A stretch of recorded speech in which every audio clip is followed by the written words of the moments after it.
नमस्कार, आपके साथ मैं हूं सुरभि शर्मा। इस वक्त की बड़ी खबरों के साथ बुलेटिन की करने जा रहे हैं शुरुआत। मेरे साथ है मेरे सहयोगी गौरव और निधि। देश में मंकी पॉक्स का पहला संदिग्ध मरीज मिला है और ये पहली बड़ी खबर आपको बता दें, जहां संदिग्ध मरीज को अब आइसोलेशन में भी भेज दिया गया है। विदेश यात्रा से लौटे संदिग्ध मरीज को लेकर जानकारी जो सामने आ रही है, फिलहाल आपको बता दें मरीज का सैंपल टेस्ट के लिए भेज दिया गया है और मरीज को आइसोलेट कर दिया गया है।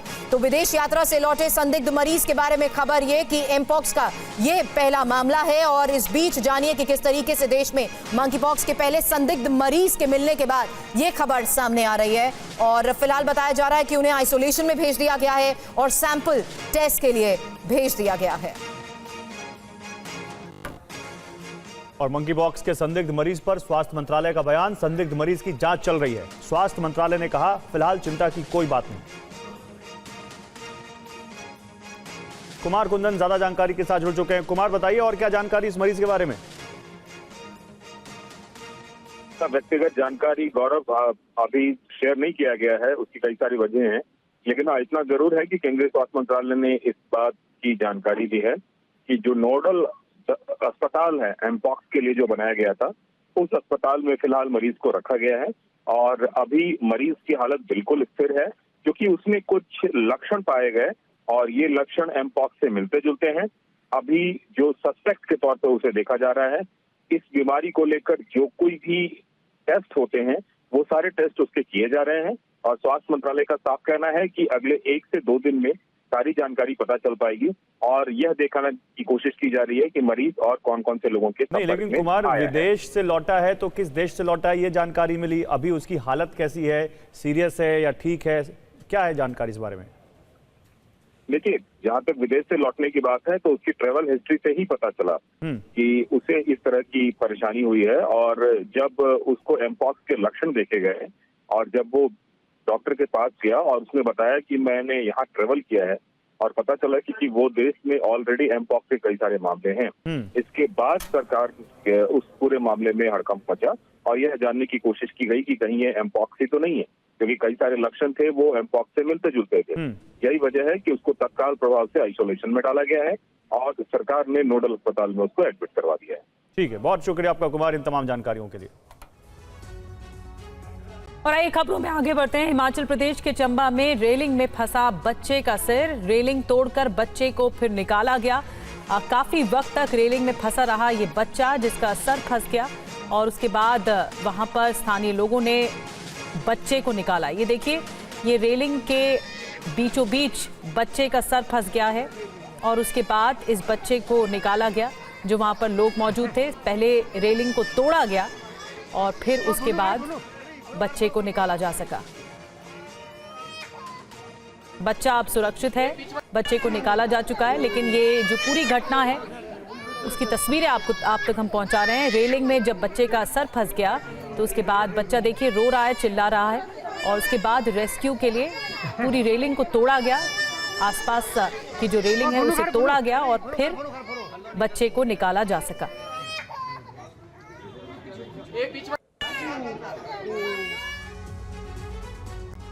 और आगे बढ़ेंगे। TV9 भारतवर्ष से बोली विनेश फोगाट, पूरे हरियाणा के लोग मेरे साथ हैं, बृजभूषण को तवज्जो क्यों दी जा रही है?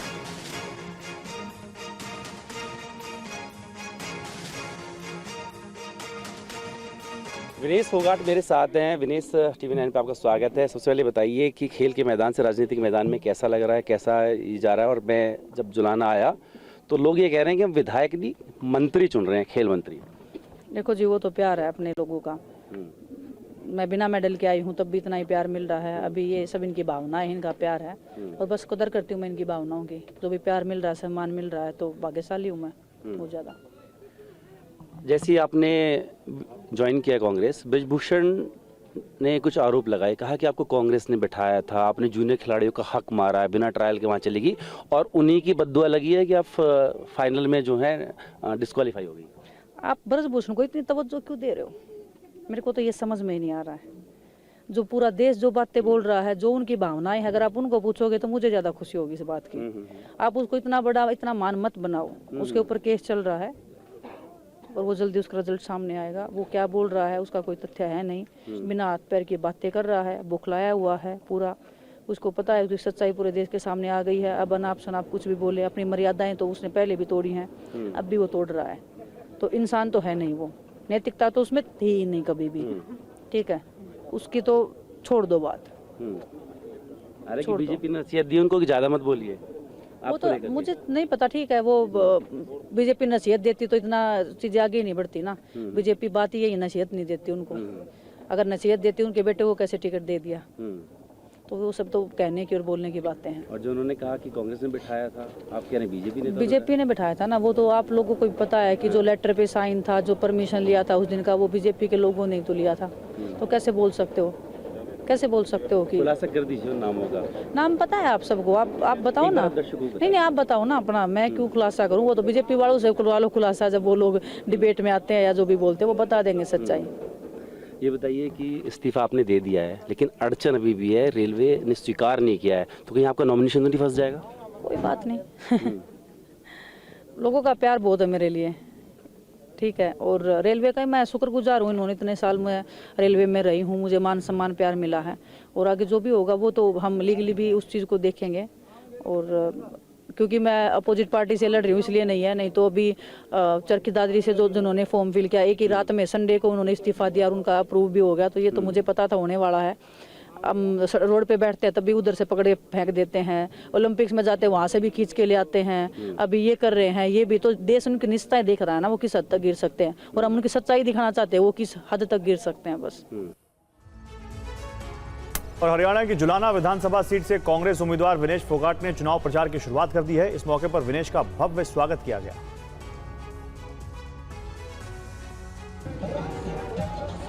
हरियाणा के जिस जुलाना विधानसभा सीट से रेसलर विनेश फोगाट को कांग्रेस ने टिकट दिया है, वो विनेश का ससुराल भी है। आज विनेश ने अपने ससुराल से चुनावी अभियान की शुरुआत कर दी और रोड शो शुरू किया। विनेश फोगाट का कारवां जहां जहां से गुजरा, लोगों ने उनका भव्य स्वागत किया। विनेश ने कहा कि बतौर खिलाड़ी वो हर लड़ाई को जंग के तौर पर लेती है। इस मौके पर उन्होंने बीजेपी के पूर्व सांसद बृजभूषण शरण सिंह के आरोपों का भी जवाब दिया। बृजभूषण देश नहीं है, मेरा देश मेरे साथ खड़ा है, मेरे साथ में है, वो मेरे लिए मैटर करते हैं। बृजभूषण कभी एग्जिस्ट नहीं करता। और इधर बीजेपी के पूर्व सांसद बृजभूषण शरण सिंह ने कहा कि विनेश और बजरंग पुनिया को कांग्रेस ने मेरे खिलाफ साजिश रचने का इनाम दिया है। ऐसे में लोग तो सवाल करेंगे। इस बीच पार्टी अध्यक्ष जेपी नड्डा ने बृजभूषण को मीडिया से बात न करने की सलाह दी है। मुझे एक बात बताइए, वो महिला पहलवानों का आंदोलन था, उसकी अगुवाई कर रही थी, वो कांग्रेस में चली गई, तो फिर इसमें एतराज क्या है? कोई नहीं, कोई एतराज नहीं, इसमें एतराज की कोई बात बनती नहीं। उनका हक है, वो चली गई। लेकिन कुछ सवाल तो जनता पूछेगी, फिर आपने इतना बड़ा ड्रामा क्यों खड़ा किया? और आज भी आप जो प्रचार कर रही हैं, बयान दे रही हैं कि महिलाओं, बहन बेटियों की सम्मान की लड़ाई लड़ रही हैं। किस बहन बेटी की सम्मान की लड़ाई आप लड़ रही हैं? एक फैमिली, एक अखाड़ा। क्या हरियाणा में केवल आप कुश्ती करती हैं? क्या हरियाणा के अलावा और कहीं कुश्ती नहीं होती है? 5000 बच्चे कम से कम हरियाणा में कुश्ती करते हैं। महाराष्ट्र में महिलाएं कुश्ती करती हैं, हिमाचल में करती हैं, पंजाब में करती हैं, यूपी में करती हैं, झारखंड करती हैं, बंगाल करती हैं। देश के हर प्रांत की लड़कियां पहलवानी करती हैं। और केवल आपके साथ हुआ? हरियाणा विधानसभा चुनाव को लेकर कांग्रेस और आम आदमी पार्टी के बीच सीटों को लेकर पेच फंसा है। इस बीच आम आदमी पार्टी सांसद राघव चड्ढा ने भी बड़ा बयान दिया। कांग्रेस ने कहा कि सीटों पर मुहर जल्द लग जाएगी। हरियाणा में सीटों के बंटवारे को लेकर खुद आप सांसद राघव चड्ढा हरियाणा कांग्रेस चुनाव प्रभारी दीपक बावरिया के साथ मंथन कर चुके हैं। लेकिन इस बीच आप सांसद का एक चौंकाने वाला बयान सामने आया है। देखिए, अभी तो आखिरी तारीख नॉमिनेशन की 12 तारीख है। 12 तारीख से पहले फैसला ले लेंगे और अगर मन नहीं मिले या अगर विन विन सिचुएशन नहीं हुआ तो फिर छोड़ देंगे। तो 90 सीटों पर आम आदमी पार्टी अभी देखिए, मैं अभी कोई इस प्रकार के मैं बयान नहीं देना चाहता। बातचीत चल रही है, बातचीत सकारात्मक वातावरण में चल रही है। हालांकि कांग्रेस प्रवक्ता पवन खेड़ा ने कहा कि हरियाणा में बीजेपी को हराना मकसद है और आपके साथ बहुत जल्द बात बन जाएगी। हरियाणा के जनता ने एक संकल्प ले लिया है कि भाजपा को हराना है और जनता के इस संकल्प को हम सर आंखों पे लेकर संघर्ष करके जीतेंगे। सूत्रों के मुताबिक हरियाणा में आम आदमी पार्टी ने कांग्रेस से 10 सीटों की मांग की और 10 सीटों के नाम भी बता दिए। ऐसे में सहमति बनने के बाद ही कांग्रेस नई सूची जारी करेगी। और भजन गायक कन्हैया मित्तल ने कांग्रेस में जाने का मन बना लिया है। उन्होंने कहा कि यह फैसला उन्होंने मन से लिया है। मित्तल ने यह सफाई दी कि उन्होंने बीजेपी से टिकट की मांग नहीं की थी। आज सुबह हमारे एक मित्र का फोन आया और मैंने उनसे मन की बात कही कि मैं हो सकता है कांग्रेस ज्वाइन करूं। मुझे लगता है कि सनातन की बात करने वाला एक ही दल ना हो, हर दल से सनातन की बात हो, हर किसी की मदद करने के लिए हर दल से बात हो, और इसीलिए मन में इच्छा हुई कि हम कांग्रेस ज्वाइन करें। मित्तल ने कहा कि मैंने ये भजन बीजेपी के लिए नहीं गाया था, बीजेपी ने मेरे भजनों का इस्तेमाल किया है। कन्हैया मित्तल अपने भजन और गायकी में दुनिया भर में मशहूर हैं। जो राम को लाए हैं भजन लोकप्रिय हुआ। यूपी चुनाव में जो राम को लाए हैं भजन प्रसिद्ध हुआ। 7 साल की उम्र से भजन गाना शुरू किया। राजस्थान के श्री गंगानगर में जन्म हुआ। बाद में परिवार चंडीगढ़ में शिफ्ट हुआ। अब राजनीति में एंट्री कर सकते हैं। और खबर जम्मू कश्मीर चुनाव से जुड़ी हुई। बीजेपी की छठी लिस्ट आज जारी कर दी गई। बीजेपी की छठी लिस्ट में 10 उम्मीदवारों के नाम जारी हुए हैं। पूर्व डिप्टी सीएम कविंदर गुप्ता को टिकट नहीं दिया गया है। कविंदर गुप्ता की सीट बाहू से विक्रम रंधावा को टिकट मिला है। कठुआ से भरत भूषण और बिश्काह से राजीव भगत को टिकट दिया गया है।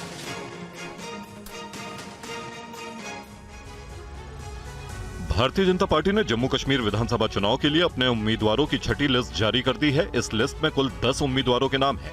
इस लिस्ट की खास बात यह है कि पार्टी के पूर्व डिप्टी सीएम और बीजेपी नेता कविंदर गुप्ता का टिकट काट दिया है।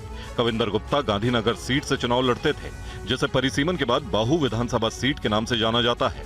पार्टी ने बाहू से विक्रम रंधावा को मैदान में उतार दिया है। बीजेपी ने अपनी छठी लिस्ट में इदरीस करनाही से करनाहा को, गुलाम मोहम्मद मीर को हंदवाड़ा से, अब्दुल रशीद खान को सोनावारी से, नसीर अहमद लोन को बांदीपुरा से, फकीर मोहम्मद खान को गुरेज से, आरएस पठानिया को उधमपुर पूर्व से, भरत भूषण को कठुआ से, राजीव भगत को बिश्नाह से, विक्रम रंधावा को बाहू से और सुरेंद्र भगत को मढ़ से टिकट दिया है। पार्टी ने छठी लिस्ट में कई दिग्गजों के नाम काट दिए हैं।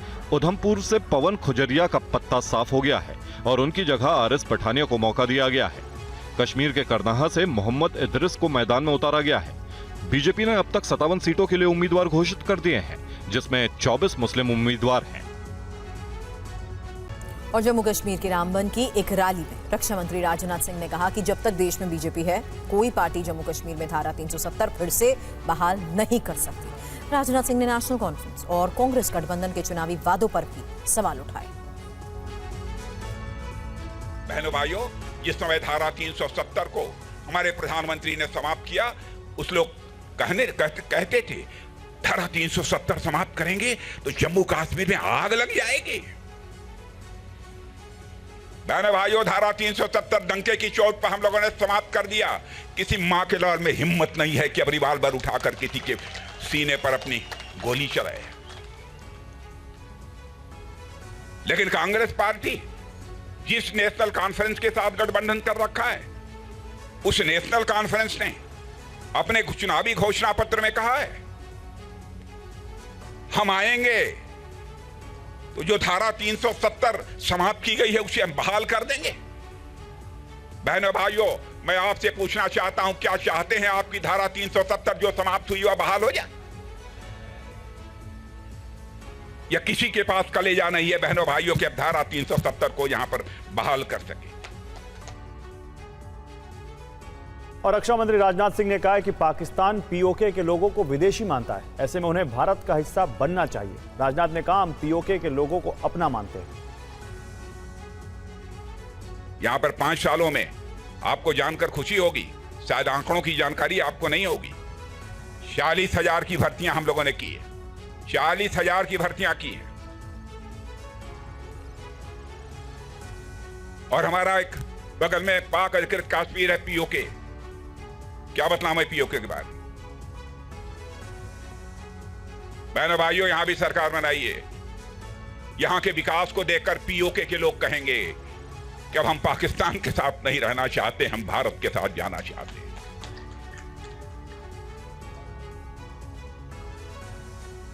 और मैं आपको यह जानकारी देना चाहता हूं, अभी हाल में ही एक हलफनामा कोर्ट में देते हुए वहां के एडिशनल सॉलिसिटर जनरल ने यह कहा कि पीओके ये फॉरेन लैंड है। मैं पीओके के लोगों से कहना चाहता हूं, पाकिस्तान के लोग आपको फॉरेनर मानते हैं, आपको विदेशी मानते हैं, लेकिन भारत के लोग आपको विदेशी नहीं मानते हैं। पीओके के लोगों को हम अपना मानते हैं। आइए हमारे साथ आइए। इधर उमर अब्दुल्ला ने बीजेपी के उस बयान का जवाब दिया है जिसमें यह कहा गया था कि अगर चुनाव में नेशनल कॉन्फ्रेंस, पीडीपी और कांग्रेस की जीत हुई तो आतंकवाद फिर से बढ़ जाएगा।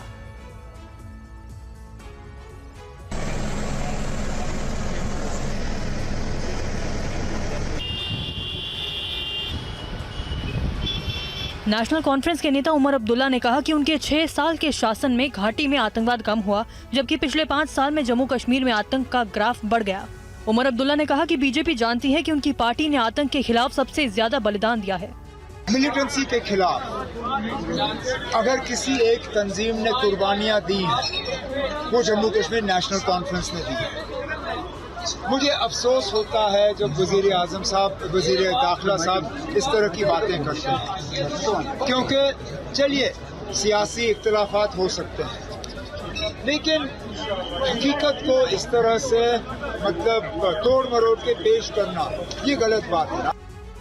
उमर अब्दुल्ला ने कहा कि जम्मू में नई शक्ल में आतंकवाद ने सर उठाया है और हर जिला इसकी चपेट में है, क्योंकि मौजूदा हुकूमत आतंक से लड़ने में फेल रही है।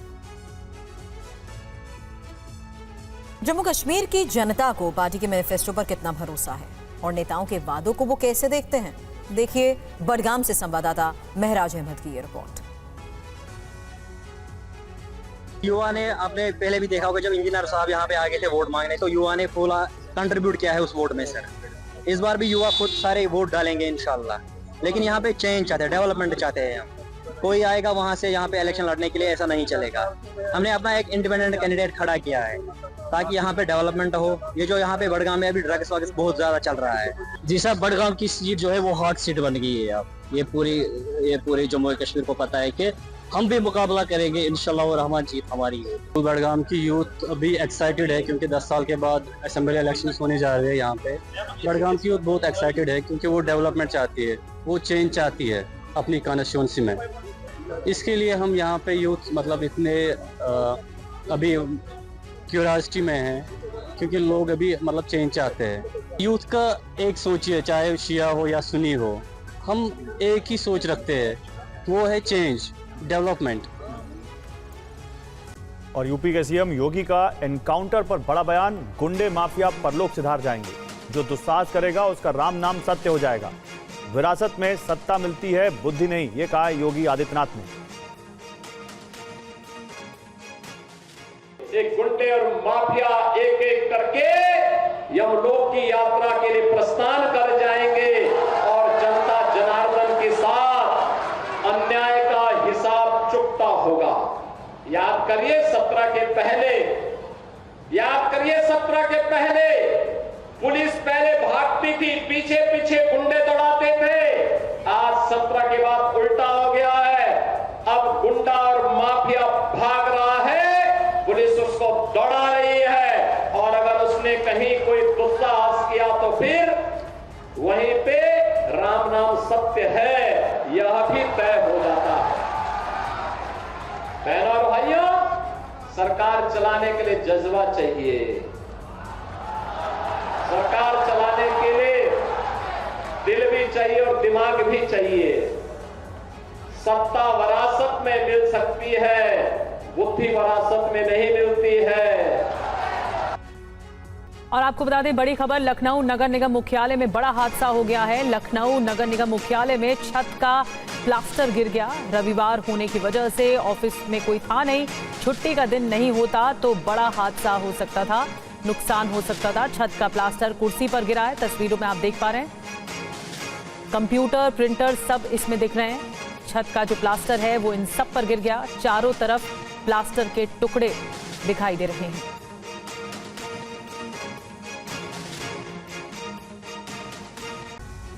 और कल शाम लखनऊ में हुए बिल्डिंग हादसे में अब तक 8 लोगों की मौत हो चुकी है। घटना के बाद एफआईआर भी दर्ज की गई। लखनऊ के ट्रांसपोर्ट नगर हादसे में अभी भी रेस्क्यू ऑपरेशन जारी है। एनडीआरएफ और एसडीआरएफ की टीमें रेस्क्यू करने में जुटी हैं। उधर पुलिस ने हर मिलाप टावर मालिक राकेश सिंघल पर एफआईआर दर्ज की है। एफआईआर चौकी इंचार्ज की तहरीर पर दर्ज की गई है। ये एफआईआर गैर इरादतन हत्या की है।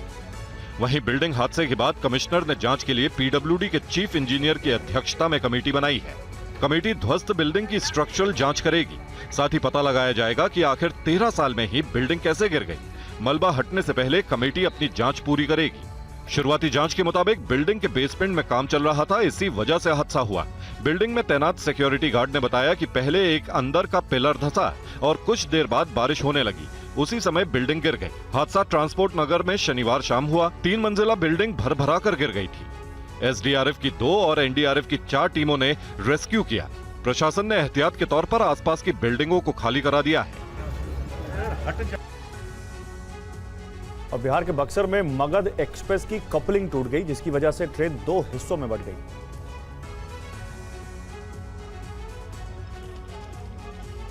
दिल्ली से इस्लामपुर जा रही मगध एक्सप्रेस ट्रेन के साथ रविवार को बक्सर में बड़ा हादसा हो गया। रघुनाथपुर और टूडीगंज स्टेशन के बीच अचानक से कपलिंग टूट गई और ये ट्रेन 2 हिस्सों में बंट गई। इसकी वजह से पीछे के कुछ डिब्बों को छोड़कर इंजन बाकी डिब्बों के साथ काफी आगे तक चला गया।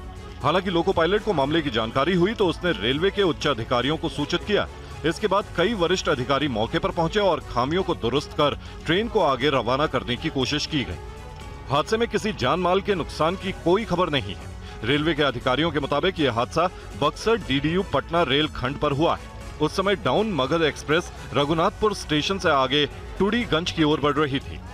हादसे के बाद पीछे छूट गई बोगी में बैठे यात्रियों में हड़कंप मच गया। गनीमत रही कि ये बोगियां कुछ दूर तक ट्रैक पर दौड़ने के बाद कुछ दूर आगे जाकर रुक गई। घटना आज सुबह करीब 11 बजे की है। पास में ही एक रेलवे क्रॉसिंग था, इसलिए बड़ी संख्या में आम लोग भी मौके पर पहुंच गए। और यूपी के उन्नाव में एक स्कूल में मारपीट की घटना सामने आई है, जिसका वीडियो सोशल मीडिया पर वायरल हो रहा है।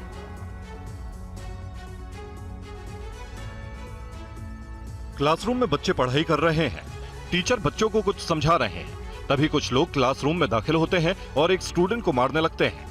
वो छात्र बचने की कोशिश करता है, भागता है तो उसे घेर कर पकड़ लेते हैं और चारों तरफ से घेर कर उसे मारते पीटते हैं। ये सब कुछ एक स्कूल के क्लासरूम में होता है, लेकिन कोई भी बच्चे को बचाने की कोशिश नहीं करता है, बल्कि क्लासरूम में खड़े होकर छात्र को मार खाता देखते हैं। ना कोई मदद के लिए आगे आता है और ना ही कोई मारपीट कर रहे लोगों को रोकने की कोशिश करता है।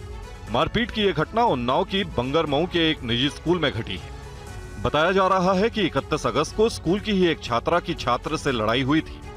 लड़की ने इस बात की शिकायत अपने परिजनों से की थी, जिसके बाद लड़की के परिजनों ने क्लासरूम में घुसकर छात्र की जमकर पिटाई कर दी। जैसे वो लोग बाहर निकले तो लड़के के परिवार वाले पुनः आकर के उन व्यक्तियों के साथ मारपीट किए, जिसमें वो लोग गंभीर रूप से घायल हुए थे और उनका इलाज कराकर लड़के पक्ष वालों के विरुद्ध ही मुकदमा लिखा गया था। और दिल्ली के सीमापुरी इलाके में एक क्लब के बाहर बदमाशों ने ताबड़तोड़ फायरिंग की। वारदात को 3 बदमाशों ने अंजाम दिया।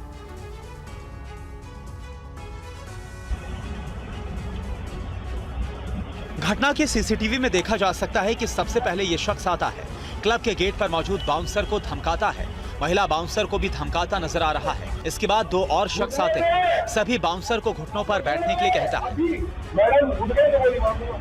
और फिर ताबड़तोड़ फायरिंग करता है। क्लब के गेट पर भी फायरिंग की जाती है।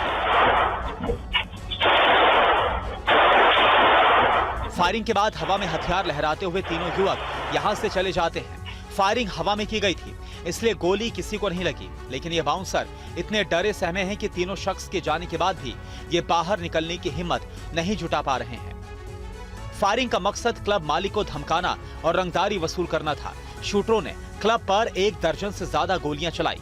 फिलहाल पुलिस ने आर्म्स एक्ट के तहत मुकदमा दर्ज कर लिया है। शूटर्स की पहचान हो चुकी है, एक को गिरफ्तार कर लिया गया है, बाकी की गिरफ्तारी के लिए पुलिस रेड कर रही है।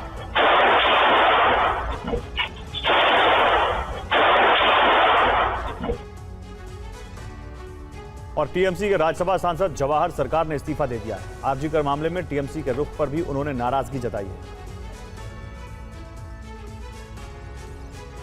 कोलकाता रेप मर्डर केस में ममता बनर्जी को पार्टी के अंदर भी विरोध का सामना करना पड़ रहा है। पार्टी के अंदर भी आवाज उठने लगी है। टीएमसी के सांसद जवाहर सरकार ने घटना पर विरोध जताते हुए राज्यसभा से इस्तीफा दे दिया है। उन्होंने पश्चिम बंगाल के मुख्यमंत्री ममता बनर्जी को एक पत्र भी लिखा है, जिसमें उन्होंने लिखा है, मुझे लग रहा था कि आरजीकर अस्पताल में दंगे को लेकर आप कोई बड़ा कदम उठाएंगे। आप पुरानी ममता बनर्जी की तरह ही इस पर एक्शन लेने की तैयारी करेंगी, लेकिन आपने कोई भी कदम नहीं उठाया। अब आपने जो कदम उठाया है उसमें बहुत ज्यादा देर हो गई। अब राज्य में शांति बहाल होनी चाहिए और दोषियों को कड़ी सजा मिलनी चाहिए। जवाहर सरकार के इस्तीफे के बाद बीजेपी टीएमसी के खिलाफ हमलावर है। बीजेपी का कहना है कि ममता बनर्जी को इस्तीफा देना चाहिए। सबसे पहले तो अगर इस्तीफा या त्यागपत्र किसी का आना चाहिए तो वो ममता बनर्जी का होना चाहिए। जो जवाहर सरकार जी ने पत्र लिखा है, यदि वो उस पत्र पर अमल करते हुए अपना त्यागपत्र सच में दे देते हैं तो 2-3 बातें जो हम लगातार कह रहे हैं वो स्पष्ट हो जाती है। टीएमसी का मतलब तृणमूल कांग्रेस नहीं, टू मच करप्शन बन चुका है। और जीएसटी काउंसिल मीटिंग को लेकर एक बड़ी खबर मिल रही है। दिल्ली सरकार रिसर्च ग्रांट पर जीएसटी का विरोध करेगी। दिल्ली सरकार की मंत्री आतिशी का ऐलान सामने आया है। 2000 से कम के पेमेंट पर जीएसटी का विरोध किया जाएगा। आतिशी की तरफ से ये कहना है, छोटे ट्रांजैक्शंस पर जीएसटी लगाने से स्टार्टअप का होगा नुकसान। ये भी उनकी ओर से कहा गया। इससे पहले जो रिसर्च ग्रांट्स पर जीएसटी लगाया गया है, आपको पता होगा कि अगस्त महीने देश के बड़े रिसर्च ग्रांट्स पे जीएसटी के नोटिस आए कि 2017 से 2024 तक के जो भी उनको ग्रांट्स मिली थी उन पर जीएसटी देने के लिए कहा गया। इसमें देश के कई बड़े शिक्षण संस्थान शामिल थे, जैसे आईआईटी दिल्ली, पंजाब यूनिवर्सिटी, जो बड़े लेवल की रिसर्च, साइंस, टेक्नोलॉजी में कटिंग एज रिसर्च करते हैं। हम इसका पुरजोर विरोध करते हैं और कल दिल्ली सरकार इस मुद्दे को जीएसटी काउंसिल में उठाएगी और सारे शिक्षण संस्थानों के लिए रिसर्च ग्रांट्स पे जीएसटी की एग्जेम्पशन की मांग करेगी। इसके अलावा कोई और छोटे बिजनेसेस को प्रमोट करने के बजाय, स्टार्टअप्स को प्रमोट करने के बजाय अगर केंद्र सरकार उन पर जीएसटी लगाएगी, छोटे ट्रांजैक्शंस पर भी जीएसटी लगाएगी, तो ये इकोनॉमी का नुकसान करेगा, स्टार्टअप्स का नुकसान करेगा। इसलिए हम इस प्रपोजल का पुरजोर विरोध करेंगे। पहाड़ की शांत वादियों का माहौल खराब करने वालों के खिलाफ सख्ती बढ़ा दी गई है। रुद्रप्रयाग के गांव में इसके लिए साइन बोर्ड लगाए गए हैं। गांवों के रास्ते पर ये बोर्ड ग्राम सभा की तरफ से लगाए गए हैं, जिसमें गांव के आम रास्तों पर साइन बोर्ड लगाकर चेतावनी संदेश लिखा गया है। रुद्रप्रयाग के ग्रामीण इलाकों में रहने वाले लोगों की शिकायत है कि फेरी वाले या बाहरी व्यक्तियों के कारण चोरी, डकैती और महिलाओं के साथ अभद्र व्यवहार की घटनाएं सामने आती रहती हैं। ग्रामीण क्षेत्रों में महिलाओं को गांव में रहना होता है और पुरुष को अपने रोजी रोटी कमाने के लिए बाहर निकलना होता है, जिसके कारण फेरी वाले व्यक्ति उनको बहला फुसलाकर और प्रलोभन देकर अपने घर से भागने पर मजबूर कर देते हैं और कई बार गांव का शांत माहौल देखकर चोरी की घटना को भी अंजाम देते हैं। यही वजह है कि गांव के रास्तों पर इस तरह का साइन बोर्ड लगाया गया है। फेरी वालों के माध्यम से कई घटनाएं हो रही हैं, बाहर के अपरिचित लोग आ रहे हैं, कई दिक्कतें हो, बहू माँ बेटियों को बहुत दिक्कतें हो रही हैं और कई जगह सुनने के लिए घटनाएं मिली हैं। गांव में कई लोग ऐसे हैं जो घर में अकेले रहते हैं। यहाँ गांव में बैटरियाँ चोरी हुई हैं। सौर ऊर्जा लगी थी यहाँ गांव में, 20 सौर ऊर्जा लगे, जिनमें से 10 की बैटरी नहीं है। इसलिए हम सारे युवा दल ने मिलकर ये किया कि हमें गांव में इनको प्रतिबंधित करने। और पहली बार कैमरे पर भेड़िए की मांद। बहराइच में वन विभाग ने मांद के पास 4 कैमरे लगाए। भेड़ियों को पकड़ने की कोशिश जारी है।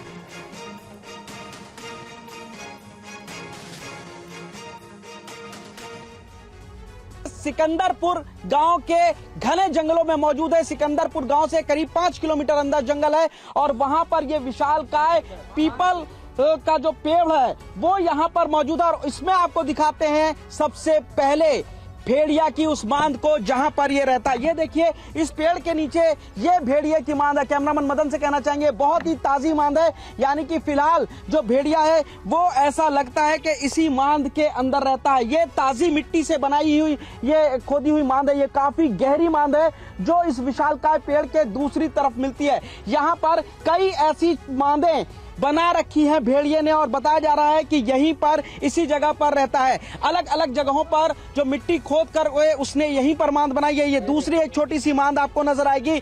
यहाँ पर भी मिट्टी खोद करके ये भेड़िया इस जगह पर रहता है। यहीं से ऐसी उम्मीद की जा रही है कि शिकार करने निकलता है। ये तीसरी मांद जो इसने यहाँ पर पास में छोटी सी बनाई है वो आप देखेंगे, यहाँ पर भी उसने खोद रखा है। और यूपी के बहराइच में ऑपरेशन भेड़िया जारी है। अब तक 4 भेड़िए पकड़े गए हैं और 2 की तलाश जारी है। देखिए बहराइच से पुनीत शर्मा की एक और ग्राउंड रिपोर्ट। ये वो जंगल है हरदी का जहां से निकल के ये भेड़िया आते थे और गांव वालों का बच्चों पर हमला करते थे, उनका शिकार करते थे। तमाम ये हरदी के गांव वाले इस वक्त हमारे साथ मौजूद हैं, उनसे बातचीत करते हैं। ये बताइए कि भेड़िए का आतंक सबसे ज्यादा है, क्या दिक्कतें आ रही हैं भेड़ियों को लेकर? अरे धान बचा रहे थे, उस दिन पुलिया पर बैठे थे, 4 दिन हुआ तो यहाँ बांध से गया भेड़िया, तो हम अपना बैठे हुए थे, धान बचा रहे थे और भेड़िया गाँव को घुसने लगा तो हम आवाज़ दिए तो गांव वाले भी दौड़े, तब भेड़िया मैंने भगा के तब यहाँ बांध से फिर निकला खेत से। और यहाँ मेन चीज़ कोई सुनवाई नहीं, भेड़िया आता है कहो तो 100 नंबर वाले यही बोलते हैं कि उसमें क्या है, उसको हल्ला बचाओ, जागो बस। ठीक है, इनसे बात करते हैं। क्या दिक्कत आ रही है? बच्चों की सुरक्षा को लेकर डर लगता है? बहुत बड़ा डर लगता है, बड़ी बड़ी हमें तो समस्या है। और अगर पुलिस से कहो तो पुलिस कहते हैं कि हल्ला गुल्ला बचा करके अपना जान बचाओ, बच्चे का जान बचाओ, बाकी अब हम लोग क्या कर सकते हैं। और यूपी के संभल में भी एक जानवर के हमले से गांव के लोग दहशत में हैं। कल जानवर के हमले में 4 लोग घायल हो गए और इस सूचना के बाद डीएम आज खुद उस गांव में पहुंचे, हालात का जायजा लिया। डीएम राजेंद्र पैसी आज बाइक पर सवार होकर बहजोई के शिवराजपुर गांव पहुंचे और इलाके का निरीक्षण किया। डीएम आज पूरे प्रशासनिक अमले के साथ गांव पहुंचे और उनके साथ वन विभाग के अधिकारी कर्मचारी भी शामिल थे। कल खबर मिली थी कि गांव में भेड़िए के हमले में 2 बच्चों समेत 4 लोग घायल हो गए। हालांकि लोगों पर किस जानवर ने हमला किया यह अभी तय नहीं। पगमार्क से ये प्रतीति हो रही है कि सियार हो सकता है या कोई पागल कुत्ता भी हो सकता है, लेकिन सियार थोड़ा अधिक लग रहा है क्योंकि उसके पगमार्क बहुत छोटे हैं और इस मौसम में सियार पागल भी हो जाते हैं। हमारी पूरी टीम यहाँ पे है, आज हमने बैठक भी ली है और चारों ओर जो हमारे फॉरेस्ट के गार्ड हैं, पुलिस फोर्स है और विकास और प्रशासन के लोग हैं वो यहाँ रहेंगे। कहीं पर भी कोई दिखाई देता है तो फिर उसको पकड़ा जाएगा।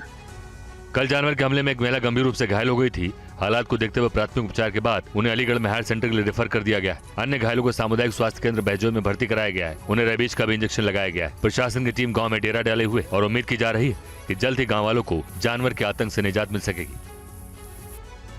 और गुजरात के साबरकांठा में नदी में उफान, नदी में फंसे कार सवार, जान बचाने के लिए छत पर चढ़े कार सवारों को सुरक्षित निकाला गया।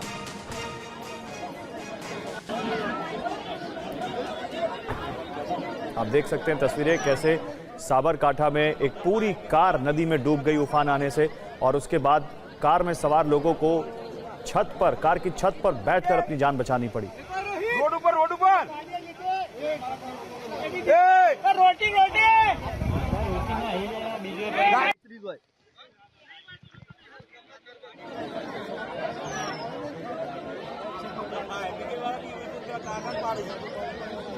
ये गुजरात के साबरकांठा की तस्वीरें जो आप देख रहे हैं इस वक्त।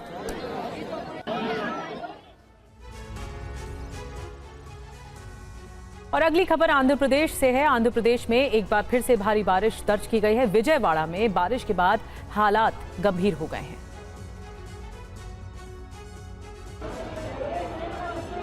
आंध्र प्रदेश के कई जिलों में बाढ़ बारिश ने भीषण तबाही मचाई है।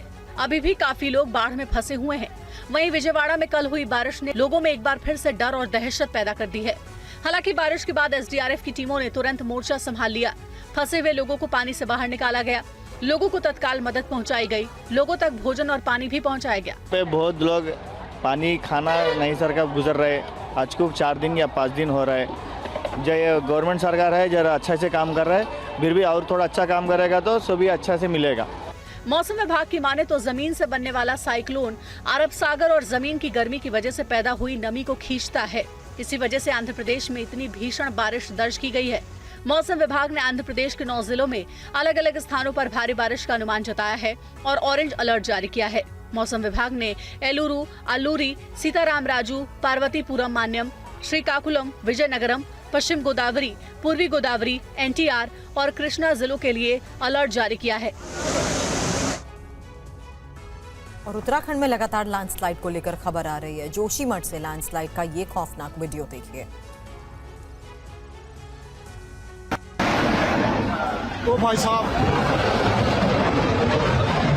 लैंडस्लाइड का ये वीडियो उत्तराखंड के जोशीमठ का है। देखिए कैसे पहाड़ से चट्टान टूटकर नीचे गिर रहा है। महज चंद सेकंड के अंदर चट्टान का ये टुकड़ा पहाड़ से टूटकर रेत की तरह बिखर गया। लैंडस्लाइड की ये घटना जोशीमठ के लाता गांव के पास हुई है। पहाड़ से एक चट्टान टूटकर मलारी नीति नेशनल हाईवे पर गिर गई। लैंडस्लाइड के बाद पहाड़ से गिरा मलबा हाईवे पर जमा हो गया, जिससे हाईवे पर गाड़ियों की आवाजाही बंद हो गई। हाईवे बंद होने से गाड़ियों की लंबी कतार लग गई। लोग अलग अलग जगह पर फंसे हुए हैं। अभी भी रुक रुक कर लैंडस्लाइड हो रही है। बड़े पत्थर के साथ मिट्टी का मलबा हाईवे पर गिर रहा है। नेशनल हाईवे को खुलने में लंबा समय लग सकता है। हाईवे खोलने और रास्ता क्लियर करने के लिए मशीनें मौके पर पहुंच चुकी हैं। पहाड़ी से गिर रहे लगातार मलबे की वजह से हाईवे खोलने का काम करना जान जोखिम में डालने जैसा है। हालात यह है कि ऊपर से कभी भी बोल्डर की बरसात हो सकती है। ऐसी हालत में भी धौली गंगा घाटी से सटे इलाकों के लोग जान हथेली पर रखकर पैदल आवाजाही करने को मजबूर है। और दिल्ली एम्स में जल्दी अलग से ट्रांसप्लांट सर्जरी के लिए एक नया सेंटर खोला जाएगा। एम्स के नए सेंटर में डॉक्टरों को ट्रांसप्लांट सर्जरी की ट्रेनिंग दी जाएगी। आप लोगों ने जो सोसाइटी शुरू की है उसका ध्येय क्या है और कितने दिनों में ये वर्किंग स्टैंडर्ड्स में देखने को मिलेगा? Indian society of transplant surgeons का मेन पर्पस है कि इंडिया में ट्रांसप्लांट सर्जन्स की ट्रेनिंग बहुत कम है। उस ट्रेनिंग को कैसे बढ़ाया जाए और ज़्यादा ट्रांसप्लांट सर्जन्स कैसे हम ट्रेन करें ताकि वो जाके सोसाइटी में और काम कर सकें। इस तरह के सेंटर इसलिए हेल्पफुल होंगे क्योंकि एम्स एक प्रीमियर इंस्टीट्यूट है, it's a centre of excellence. और ये जो centre of national centre for transplant organ transplant बन रहा है, इसका मेन पर्पस ये है कि ट्रांसप्लांट के फील्ड के लिए डिफरेंट टाइप के जो स्पेशलिस्ट हैं उनको तैयार किया जाए, रिसर्च करी जाए। एम्स में जिस तरीके से नया ट्रांसप्लांट सेंटर खोल रहा है तो आपको लगता है कि आप जैसे सर्जन्स के लिए ये ज़्यादा ज़रूरी है और मरीजों के लिए भी एक बड़ी खबर है? बिल्कुल बिल्कुल। एक कहते हैं ना सिंगल अम्ब्रेला ट्रीटमेंट।